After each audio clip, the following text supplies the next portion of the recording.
ఇప్పటికి 29వ దాడి కాంగ్రెస్ ప్రభుత్వం వచ్చి నుంచి ఏమైనా అంటే వాడికి మతి స్థిమితం లేదు, వాడు పిచ్చోడు అంటున్నారు.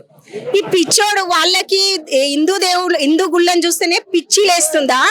చర్చిలను చూస్తే పిచ్చి లేవట్లేదా? మస్జిద్లను చూస్తే పిచ్చి లేవట్లేదా? ఎందుకు మీరు వాళ్ళని వెనుకేసుకొచ్చి సమర్థిస్తున్నారు? ఎంతవరకు సమర్థిస్తారు? ఎన్ని గుళ్ళు నాశనం కావాలి? ఎంతమంది మనోభావాలు దెబ్బతినాలి? ఒక సావు పోయేసి స్నానం చేసిన తర్వాత కూడా గుడికి పోవడానికి మేము ఆలోచిస్తాం హిందువులు.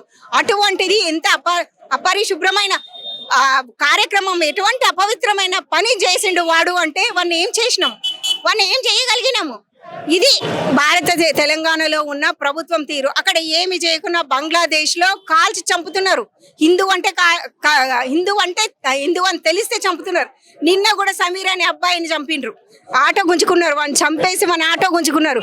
ఏంది జరుగుతుంది అసలు? ఒకవైపు ఇరాన్ లో వాళ్ళు మాకు ఇస్లామే వద్దనేసి బహిరంగంగా బుర్కాల్ని తలగబెడుతున్నారు.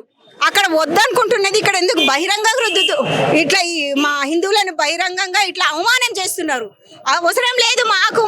ఇక్కడ మెజారిటీలు హిందువులు, మెజారిటీ మనోభావాలకు విలువనియ్యాలి. అటువంటి ప్రభుత్వమే కావాలి, అటువంటి అధికారులే కావాలి అని ప్రజలు కోరుకుంటున్నారు.